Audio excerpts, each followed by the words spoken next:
ګرانو کتونکو علب خان شیرپا ویلفیر فاونډیشن د اختر په دغه شپه جمعات وروستو په دغه خلکو کې په دغه بېوسه خلکو کې دا کپړې تقسیموي د ټیلپي له طرف نه نوې کپړې بالکل خو دا زنانه چې تاسو وینئ نو روجمات هم دوی دلته کې وکړو مونږ لاړو دوی رالل غم ورسره و چې کپړې یوسي داسې ده که نه د دې ماشومې کپړې نه وي نو مونږ ویل چې بیا کپړې والي زموږ غونډۍ ده اوس بچي خوشحالې کپړې دې واغستې او دې پلار نشته نه پلار یې نشته نو روجمات تاسو دلته وکړو مونږ بازار کې چې مونږ ته کپړې میلو شي دې څه وی مال کپړې والي کپړې ښه تاسو جي بس مونږ هم رالو مونږ چې ماشومانو له کپړې یوسو خوشحاله خدای دې خوشحاله کړه الله دې عزت وکړه الله دې له ډېر عمر درکړي ګوډې تاسو واغستل ما کپړې واغستې خوشحاله حاجي راشه بابا کنه بابا له مې دا سپینه جوړه م ورکړله دا وګوره جوړه ورته لږه وښایه که نه به مشره سی کې چې نوې کپړې دي لور دم دې واغستې کور والا له خوشحاله که خفې خوشحاله دا هم ځان سره ونیسه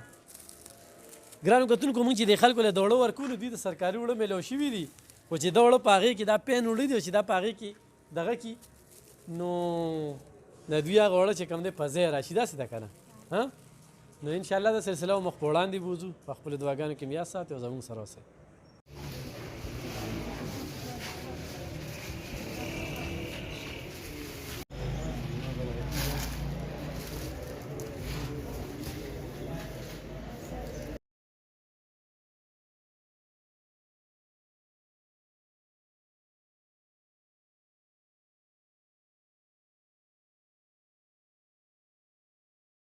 کتونکو دغه د اختر شپه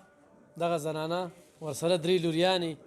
یو زوی او دا خو دومره مشروطه ده که نه مور ته وایي چې ما له دې کپړې نه اخیستې نو ویزې نه اچوم داسې ده که نه ګوډې اوس خوشحاله یې که نه وخانده لږه وخانده ښه ستا هم کپړې شوي د لوریانو هم دې شوي د زوی دې ونه شوي خوشحاله خو یې که نه ګوډې ته خوشحاله کپړې دې وشوي نوې کپړې د اختر کپړې چې سار دې چولي نو به دوا کوه ښه ټیلپي والا ته ښه او ته او یو د بالولي والا یو زمونږ یو ورور دی الله پاک دې خوشحاله وبا ساتي چې هغه مونږ سره په پیزار او په کپړو کې ډېر دغه خو د هغوی کور والا له خدای پاک جنتونه ورکړي او دې اجر دې ورکړي چې داسې یتیمانو ماشومانو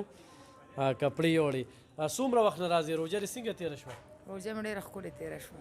هر څه دې یوړل هر څه مې یوړل تر اخره پورې تر اخره پورې او اوس پکې کپړې هم دې یوړې او کپړې مې یوړې اختر له بس که ده خوشحاله یې بلکل نو څه وایي زوم د کور او بس ده او لور هم د کور لور هم د کور نو بس علي خان شیرپا فاونډیشن دی خو نو دې بچو له به څه کول نو څه ومې ولا کول دا اوس نوې نغې رامې اوس هم تاسو له ورکړې خدای دې سره خوشحاله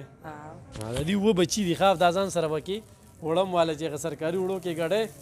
او بس خو ښکلې خولې خورې ګرانو کتونکو مونږ سره اوسئ